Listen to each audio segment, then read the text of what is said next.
আসসালামু আলাইকুম।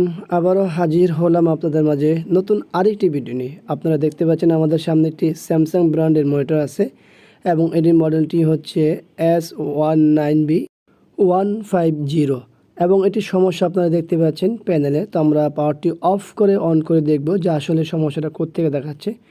দেখুন এখানে কিন্তু আমাদের উইন্ডোজের বারটি চলে আসছে এবং সাথে সাথে সব কিছুই স্লো এবং শেডগুলোতে দেখতেই পাচ্ছেন গার্বেজ। তো এটা মূলত হলো প্যানেল থেকে হচ্ছে, আর এটা এখানে কিন্তু ডিবিআই মাইনাস সহ বিজিএ এবং ডিবিআই মাইনাস সহ। তো এর আগে আমরা একটা ভিডিও দিয়েছিলাম একই ক্যাটাগরি একই মডেলের হোয়াইট স্ক্রিন ছিল, সেটার সমস্যা আপনারা দেখতে পেয়েছিলেন যে ভিডিও বোর্ডে প্রচুর পরিমাণ ময়লা ছিল এবং সেটাতে কিন্তু ডিবিআই পোর্ট ছিল না। তো আপনারা দেখতে পাচ্ছেন এটা বই প্যানেল, আর বই প্যানেলটি একটি আদর্শ প্যানেল, খুবই ভালো প্যানেল, যে প্যানেলগুলো খুবই রিপেয়ার হয়।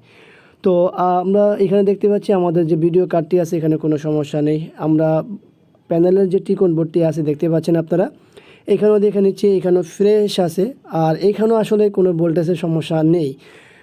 আমরা দেখতে পাচ্ছি ডিসি টু ডিসি আইসি সাথে কয়েল আছে এবং আমাদের যে বিজিএইচ ভোল্টেজটি আছে সেখানেও কোনো রকম ফিজিক্যাল ড্যামেজ বলতে কোনো কিছু নেই, মাইনাস ভোল্টেজ সব কিছুই। তো আমাদের আসলে সমস্যা হলো সাইড কফে। তো সাইডে 3টা কফ ব্যবহার করা হয়, কেউ কেউ সাইড র্যামও বলে। তো 3টা কফের থেকেই মূলত সমস্যা, এখানে কোনো ভোল্টেজ যাচ্ছে না। তো আমরা সাইড ফ্রেমটি খুলে নিলাম, এই হলো আমাদের একটি কফ, এই হলো দ্বিতীয় নাম্বারটি কফ এবং এই হলো তৃতীয় কফ। তো আমরা কোনো কফি ফিজিক্যাল ড্যামেজ দেখতে পাইনি এবং কোনো রকমের মরিচা বা কোনো রকমের সমস্যা দেখা যায়নি। তো এখন এখানে মূলত সমস্যা হলো যে ভোল্টেজ অবশ্যই সাপ্লাই নেই। এখন কোন ভোল্টেজ সাপ্লাই নেই বা কেন, কীভাবে কী হয়েছে সব কিছু দেখব। তো সর্বপ্রথম আমরা আসলে একটি পয়েন্ট খুলে করে নিয়েছি, ঘষে নিয়েছি। তো সর্বপ্রথম আমরা দেখব আমাদের যে বিজিএইচ ভোল্টেজ যেখানে থাকার কথা সেই জায়গাটি আছে কিনা, তারপর আমরা সাইড কফে চলে যাব। তো আমাদের সর্বপ্রথম যে বিজিএইচ ভোল্টেজের সাপ্লাই যে আছে বোর্ডে, সেই জায়গা আমরা দেখতে পাচ্ছি কি আছে। তো মিটার দিয়ে দেখতে পাচ্ছি আমাদের এখানে বিজিএইচ ভোল্টেজটি পরিপূর্ণ আছে। তো সাইড র্যামে যেটা বা সাইড কফে যে ভোল্টেজটি থাকার কথা সেখানে আমরা কি পাচ্ছি, দেখুন এখানে কিন্তু মাইনাস ভোল্টেজ প্রবেশ করেছে। বিজিএইচ ভোল্টেজ তো নেই, এখানে কিন্তু মাইনাস ভোল্টেজ প্রবেশ করেছে। তো মাইনাস ভোল্টেজ প্রবেশ করার কারণেই আমাদের কিন্তু ডাটা নেই। তো এখন আমরা কি করব, খুব শর্টকাটে কাজগুলো করব, আশা করি আপনারা দেখবেন এবং দেখে শিখে নেবেন।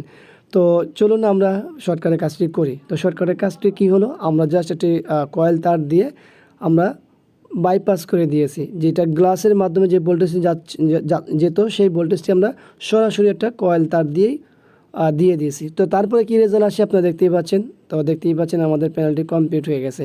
তো আশা করি ভিডিওটি ভালো লাগবে। ভিডিওটি ভালো লাগলে অবশ্যই লাইক করবেন, কমেন্টস করবেন, শেয়ার করবেন, আর অবশ্যই আমাদের এই চ্যানেলটি সাবস্ক্রাইব করে রাখবেন, পাশে থাকা বেল বাটনটি চাপ দিয়ে রাখবেন। আবারও দেখাবো অন্য কোনো বিষয় নিয়ে। আজকের মধ্যে এখানে বিদায় নিচ্ছি, কিন্তু তার আগে আবারও বলবো ভিডিওটি দেখে অবশ্যই আপনারা কাজ শেখার মতো একটি ভিডিও ছিল।